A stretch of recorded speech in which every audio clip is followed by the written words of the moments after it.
Ryan, how are you doing? I appreciate it. So to give everybody listening and you run a backstory, obviously I run the page Me for Marketers, and my content curation process is just aimlessly scrolling through TikTok and saving TikToks that make me laugh and that I find funny and that I find relevant for the page. And you are somebody that very often will just pop up on my feed. And I think I got you pegged now. Love hearing that. I'll even get your ones that don't even perform as well, but it'll just be like, this guy, he wants Ryan TikToks, and I love them, and the community loves seeing him. So thank you for joining me. Ryan obviously boasts a pretty solid TikTok following of over 20,000. We connected on Instagram, where you can also find him. But Ryan, I want to talk a little bit about and the conversations that I've had with now two creators, the corporate lawyer, and then Rashad, who is like corporate Sheed or on TikTok or something like that. Okay. We've talked a lot about this idea of being a middle class creator, the fact that you do not create content for a living. That's not your full-time job, but it is something that you do in tandem with your real job, which is in marketing, I believe. Is that correct? I work in ad tech. Yeah. In ad tech. Okay. So you're actually the first person who I've had on that, that I post TikToks, but you actually work in marketing as well. So it's kind of fun. Okay. Yeah. And you mentioned something before we went live here that, you're sort of already a red flag at work. And so as much as you can get into that, I'd love to hear about your balance between being a content creator and talking about some things that maybe go on while you're at work, and how the people you work with or the company you work for see that. Yeah. So I started making TikToks as kind of a way to have a creative outlet. My current job, I told you, in ad tech, I was in more of a design creative role. Last year, because of the pandemic, we lost some people job wise. Like, they're fine, but they just moved on. I realized where that was going. That's not how I meant it. But we needed some people to step up into different roles and positions. And so now my role is more customer facing in the customer success field, which I love, but I miss that creative outlet. So every year I try to have like a certain word that I focus on, and not like resolution, but something just to kind of focus on for that year. So it was creative. So I got on TikTok and had no followers, and I think I started in May, and started posting about coming out and work and living in New York. And then eventually it started to pop up on coworkers' pages, and they're like, "Oh my God, I saw your TikTok. I saw this." And then once like Betches and E! News posted me, then of course everyone saw, and I was like, "You guys, these are all jokes. They're all for fun." A lot of them are obviously based on interactions that I've had at work. Some of them are my imagination running wild a little bit, taking a scenario and dramatizing it. Am I saying that right? Yes. I'm going on my second coffee, so I think my mouth is going faster than my thoughts. But yeah, everyone at work has been like super receptive and they love it.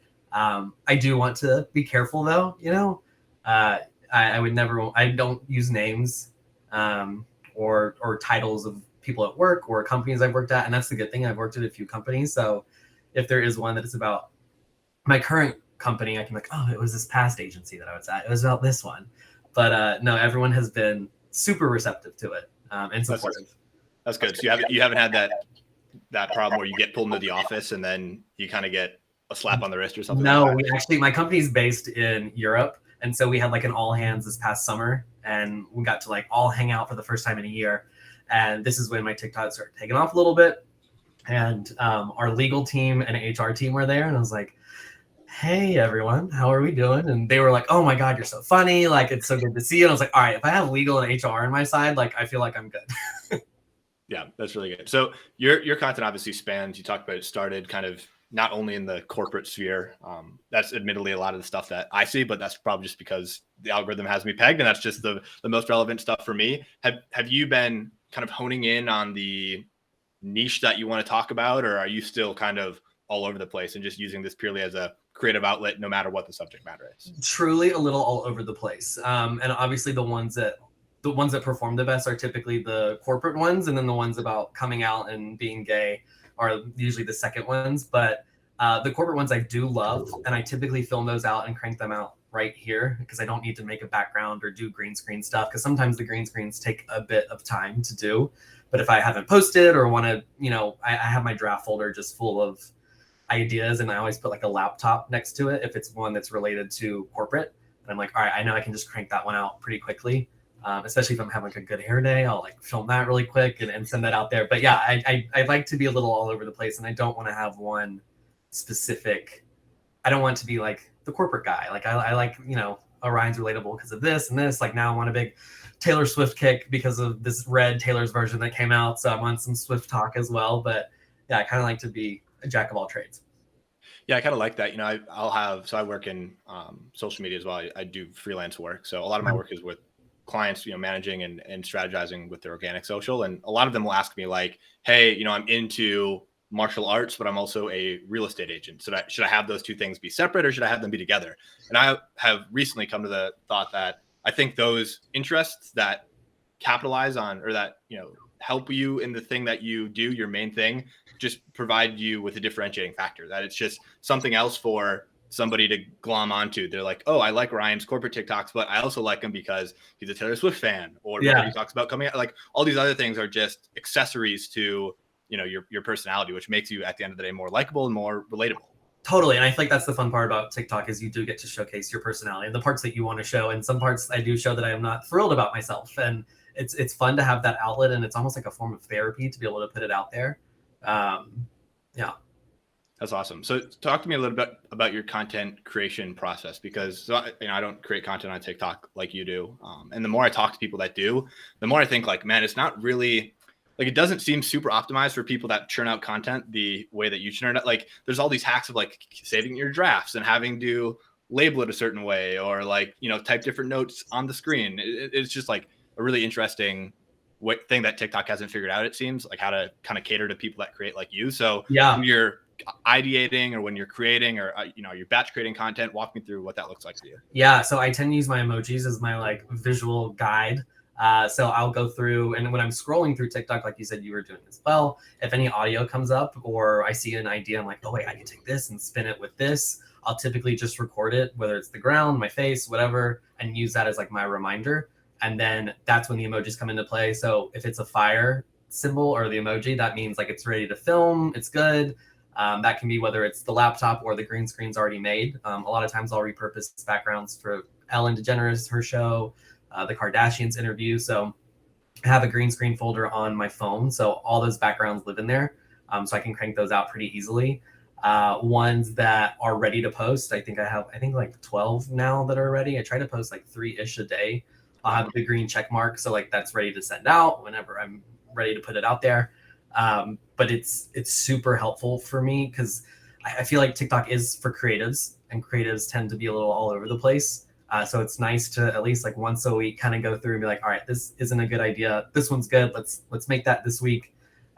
Especially with pop culture stuff, because it tends to be relevant for that week. And then the next, it's like, we're on to something else. Something else has happened. But yeah, having that emoji classification system has been super helpful in terms of putting it out there and organizing myself. Yeah, that's really interesting. I love that strategy. Are you like 3 times a day, the most out of any people that I've talked to so far in terms of posting? Is there like, what's your strategy? What's the reasoning behind 3 times a day? Are there certain times that you're posting? How much thought are you actually putting into the times around your posting, and how often? Yeah. So once it started to take off, I think I hit a stride around 10K where it wasn't growing as much. And I had read online a little bit, and I had to like reel myself in. I was like, you're doing this for fun. Like, that's why you started this in the first place. Because you can't help but like look at numbers, like, all right, this one did better and this has this views. And so that's when I did start looking at numbers, and I made a content calendar through Google on my Gmail that's synced up to my phone. So it's like, this is a good time to post. You can post this now. Sometimes I overlook it. Sometimes I'm like, screw it, I can do whatever I want and post it. But yeah, I tried to follow like a certain calendar that I found online that was suggested by Google to help grow it. And then now I'm at the point where I'm back on, this is for fun, this is creative. If you have the idea, post out there, throw it out there.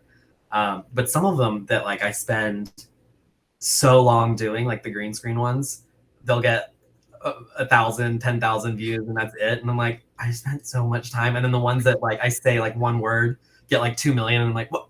Like, and so that's when I try to like reel it in a little bit, because if I did spend a lot of time on it, I want that one to be.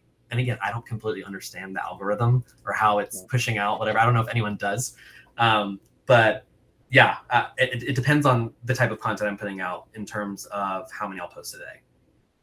Yeah, that's really interesting. I always think, I think I made the comment in some of these earlier conversations where it's like the ones that you think are going to go gangbusters never do as well as you think. And every time.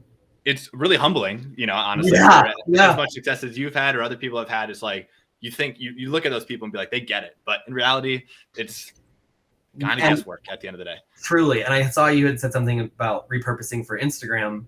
And I have found that a lot of them that don't perform as well on TikTok will perform better on Instagram. And I don't know if it's because I have a smaller audience on Instagram or more of my followers actually personally know me. And so I think it might be funnier to them because they know my personality and know me. And I think now on TikTok, people are starting to get to know me a little bit more. But yeah, it's interesting how one will perform better on one platform versus the other.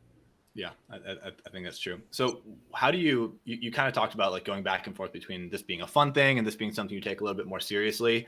How do you look at that as you continue to grow? You kind of forecast like what 2022 is going to be like for you. Are you thinking this is something that you want to, I don't want to say take more seriously because you are taking it very seriously right now, but something that you want to focus more on, like put more of your time into, develop farther than past what it is right now? Or is it something you foresee always just being kind of a fun little side creative outlet? I mean, I would definitely love to do this full time. Again, like how I was saying, I want to just pump out, like I just have ideas and I know everyone has ideas and it's just fun to push it out there. And like, if it were to take off in a bigger way, I would love it. And I told you that every year I have a word that I try to focus on. This year was creative, entertainment. Next year, it's kind of coming that like self-sufficient might be in there a little bit. And I don't know what that means. And I feel like that's obviously stemming from this working from home environment where our office is now remote first. So we can work from wherever. It's like, what if I explored this more? And obviously it'd be a little scary, but it's something that I like enjoy doing, and getting DMs from people that are like, you don't know how badly I needed this laugh, or I relate to this so much. Like it just makes my day. And it is a platform to create, but it's been fun to just know that I'm, making someone smile or making them laugh. And to do that full time in 2022 would be so fun. Yeah. So walk me through that thought process a little bit more, because like I said at the beginning, you're in this class of people that, you're creating, maybe you're making some amount of money, but it's not your full-time job right now. It's not your, sole source of income. You're not self-sustaining in that sense. So when you think about tangible steps that you can take going forward, obviously there's always going to be a component of, iterating on your content, making sure you're still growing. But past that, what are you thinking about in terms of how you can achieve that goal that you just laid out in 2022? Yeah. So I've realized that no one's going to be your advocate but you. Like, you'll have people to back you up and be like, oh yeah, he's good, he's funny. But if you want something, like, go out and ask for it. I've started to keep a folder of videos that perform well and then spam message accounts that have posted me already or accounts that haven't. Sometimes it's worked. It's got E-News is posting me again next week for a third time because of a message I sent to them. And so knowing that, it's like, if you want it, you can figure out how to get it. And there have been opportunities that have started to come up where, if those opportunities continued, I could do that full time. I'm doing like a keynote type speech in December for an agency in Soho. And, it'll be a pretty penny for that. And like, if I keep reaching out and asking, like, I know micro influencing is starting to become a bigger deal because people trust the smaller audiences, like I am not Kendall Jenner, but you see Kendall posting like this. I think she does like a toothpaste thing now. It's like, oh, this toothpaste is great. It's like, do you actually use it? Like, if I saw you post, it's like, okay, he's got 21K followers. Like, I feel like I trust him more and want to try it out. And I've been following him for a while, so I know that he does like his teeth and brushes his teeth with this. So I think I'm going on a little bit of a tangent. And again, it's too much coffee, but yeah, I want to make it happen for myself. And I know that if it is to happen, it's because I'm going to go out and try to reach for it. Yeah, I think that's awesome. And to a point I said earlier, where you branching out from other things other than just corporate TikToks. There's a lot of, I'm sure you see a lot of corporate TikTokers out there, but you filling in some of those gray areas with your personality and the interests that you have, I think makes you more aspirational of a speaker or somebody that brands want to work more with, because you very authentically can interweave your personality into subject matter that is pretty broadly liked and broadly consumed. Like there's no doubt that this is being recorded, right? So I can use this to send out to people and be like, oh, 100 reference. I'll do a hostage style video later if you need me to, or I can just send it out on your behalf. But I think there's no denying that some of these corporate style, there's a lot of big creators that I'm assuming are making close to a full-time living, but your ability to kind of zig in a way that is more authentic to you, in ways that people can relate and kind of grasp onto you past just making funny content, it's probably going to be really, really important for you. So I love that, to see that you're already doing it. Yeah, I appreciate that. That's awesome. So go ahead. I was just going to say, it's been good too. Like I told you I have a design background. And so it's nice to know Photoshop and how it can help me make some of these like ideas and visions come to life, whether that is in like the corporate world, TikTok, or, you know, other like pop culture funny ones. But I think that does help a lot as well to kind of immerse into what you're trying to get across. Yeah, that's awesome. Have you worked with anybody that's, you know, reached out to sponsor your content? I think the speaking thing is a cool adjacent or tangential opportunity from this. I don't think, honestly, enough people take advantage of it. Honestly, I think it comes from people selling themselves short. Yeah. You seem like a confident guy, which is awesome. I'm glad you're realizing what your worth is in that space, because, you know, you do have experience and you obviously have know-how behind what you're doing, and brands are just craving for that right now. They're craving for people that can do it, or just people that can come for 45 minutes and share with them how they do it. So I think that tangential part is awesome, and people don't take enough advantage of it. But have there been other opportunities that have come across your desk, and how do you weigh those, you know, being at 20,000 followers right now? Yeah. So my job back in college, I was a tour guide, and our boss would always say, be authentic. And so I try to keep that in mind with like some brands that do come to me. One of them that I work with that I really enjoy is Clio. They're a really funny TikTok account, but it's a budgeting app for millennials. And that's something that my authentic self could relate to, because moving to New York in 2016 with a terrible salary, I did have to learn how to budget and figure that out. So it is kind of fun to go back to 2016, Ryan, and be like, all right, how can I relate this to Clio and budgeting and make it relevant still? And then there have been people that have reached out where there was one that they wanted to work with, and I would basically be the face of like Swamp Ass. And I was like, no. Like, have you ever seen the episode of Friends where Joey's the face of, I think it's gonorrhea in the subway? I'm like, I'm not doing that, because I'm not going to go into detail, but I don't relate to that. And so that's why with like Clio, I'm like, okay, this works because I've run into this budgeting issue. And they're ones that are give me a very long leash in terms of making videos, and I don't have to follow a certain brief. It's like, here's the end goal. Here's what we're trying to say. Take that as you will. Yeah, I think that's, I had sponsorship, my first one from this Instagram page, come across a month ago now. Mm-hmm. And there is, you know, I've worked with sponsors and with other accounts and different stuff like that. So I like to think I have sort of a general best practices of how it works, but the way you just described, giving you a long leash and basically them coming to you and saying, look, we know who you are, what you're about. They have some background on what your content is like. And they're just like, we know that this fits well in with our call to action. And as long as you incorporate 3 words and a link at the end of it, we're going to be happy with whatever you make, which is good. I think a lot of times people look at accounts and say, we have an image of what this needs to look like. And they try to jam that square peg into a round hole. And that just doesn't fit. Works out horribly for everybody. Yes, all parties. Yeah. No, I think that's 100%. So is this something that you're maybe actively looking for? Have you done, because I like the idea of like reaching out to accounts to repost your content. Have there been, you know, brands that you've reached out to potentially work with? Yeah, I actually have a list of brands that I do want to work with. I'm waiting to hit a certain following before I start to reach out to them. But yeah, I mean, like, shoot your shot. You know, worst thing they do is they leave you unread or they don't open it. But if you don't try, you don't know. So that's definitely on the plan. That's awesome. And I think it also acts as a pretty cool guiding light. I've heard it called like your North Star brands. So if you think about your content through the lens of different brands that you want to work with, it kind of helps guide the tone and maybe the look of the content that you're creating, understanding that you're creating it with hopes or aspirations of one day working with a brand. And these can be brands like, you know, Nike, and maybe that's not relevant for you, but if you're creating content, realizing, okay, I'm only at 20,000 followers right now, I need to make sure all my content going forward would pass the litmus test of being Nike sponsorable. And I think it helps guide you in that way. Totally. Awesome. So we talked a little bit about, you know, what your next year plan is. Do you have any, you know, do you think about where you might be a year from now, and how do you think about that? Do you think about it in terms of follower goals or income goals, or, you know, like, how do you think about what you want your next 12 months to look like? Yeah, I mean, as someone who loves to spend money, definitely think about it on the income sense. I want to be comfortable, but I want to, continue just like, again, make people laugh and create. I think is the best way to sum up what I enjoy doing on TikTok.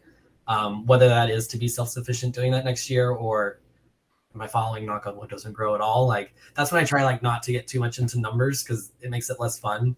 Um, but yeah, I just want to keep doing this and trucking along. I have a I mean, I feel like I'm, what's it called, foot and mouth type situation, but I have like a note on my phone where I keep track every 15th of each month of my follower growth and like count, just to remind myself, because sometimes you're like, damn, like I've had a rough week or two where no one's really relating to anything I'm posting, and to remind yourself, there's some slow months, there's some bigger months, and to look back. And I mean, again, it's only been like 5 months that I've been doing this, but to look back and see the growth is a good reminder to like keep going. Who knows what will happen, and we'll just see. Yeah. No, I think that's a really good reminder. And I feel like you should. Do you watch the Vanity Fair does like an interview with Billie Eilish every year, and this is like the fifth year doing it. I feel like you should repurpose this every year and be like, let's check in, like with corporate lawyer, whoever it is, and like, where are you guys at now? It'd be interesting. Yeah, no, that'd be really cool. I think especially cool because I'm assuming for you in the next 12 months, there's going to be big milestones that you look back at a year from now, and that's the whole point of that, Billie Eilish video, where in the moment, day to day, even week to week, you think, you even describe month to month, you think like, man, I didn't achieve anything, or I didn't grow anywhere. But then you take a step back, look at 12 months on aggregate and say, holy crap, there was actually a lot more happening in that time than I thought there was. And I think even with you, I'm speaking maybe a little out of turn here, but I think that it's often easy to just keep your head down. Creating 3 pieces of content a day or posting 3 times a day is not easy work. And so I think it's like you're so focused on posting that you don't ever take the deep breath, step back, lift your head up and say, I'm actually doing a lot here. And you should be, proud of yourself and proud of everything that you're able to achieve, because it's not easy. No. And like you're saying, like taking that step back, I try to do 1 day a week where I try to respond to mostly everyone that comments. And it is, I know everyone's like, don't read the comments, but I've only been told like one bad thing, like that, I didn't really, one just said this isn't funny. And I thought it was funny that they took the time out to comment that. But yeah, just to look back and see what people are saying and how many friends they're tagging, and they're like, oh my God, this is me. And it's like, okay, people are relating to it and it's fun. And it's a good reminder as to why you're doing it and what you're doing. Yeah.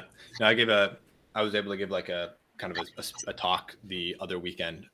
And one of my main points was the whole ethos was, having 100,000 followers is great, but it means nothing if you don't engage with those people and they're not engaged with you, right? Like these metrics can be really empty.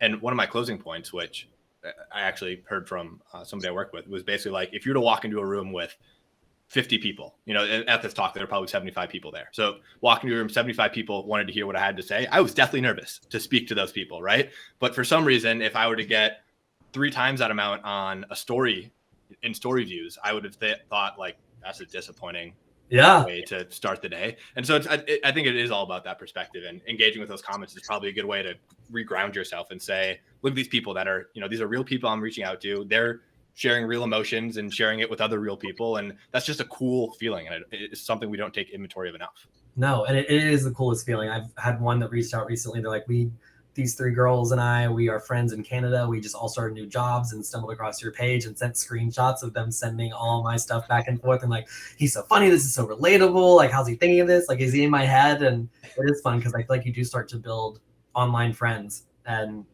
one has started to send me pictures of her dog because it's the cutest little like doodle I've ever seen. And it's just funny how, everyone's connected through it. Yeah. So I want to close on this. I don't want to take too much more of your time, but I'm very gracious for today. And I appreciate you sharing so authentically and being just so honest with everybody and myself.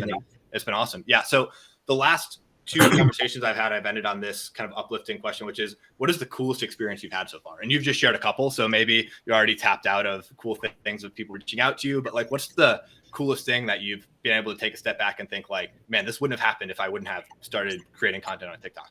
Yeah, I mean, this is just, it's so little, but it was so cool that my friend came to visit from Georgia. That's where I grew up. And there were a bunch of us out in Greenwich Village in New York. And we were at a bar sitting there. and a group of people walked over and go, "Are you Ryan?" And I was like, "Me? Yes." And they're like, "We see you on TikTok. You're so funny." They left, and then another group came up, and the guy was like, "Are you on TikTok, right?" And I was like, "This is so cool." And as we're leaving, one girl walks up and goes, "You."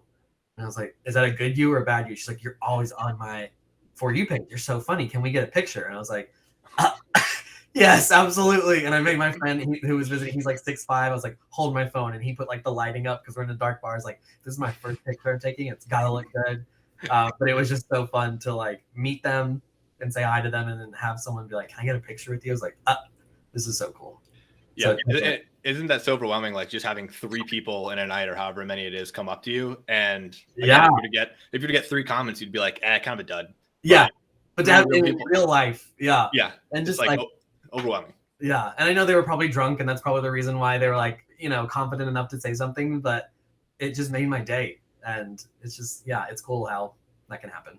That's awesome. Well, Ryan, thank you so much. Best of luck to you. Make sure everybody goes and follows Ryan. It's Rysic, RYSIC on Instagram. Let's get the Instagram following up a little bit. Yes. And you'll probably just see him posted on my page more and more. So if you missed that, you'll be able to see it coming up every single week, probably. Love that. Thank you, Tyler. I appreciate it, Ryan. Thank you so much. All right. Take care.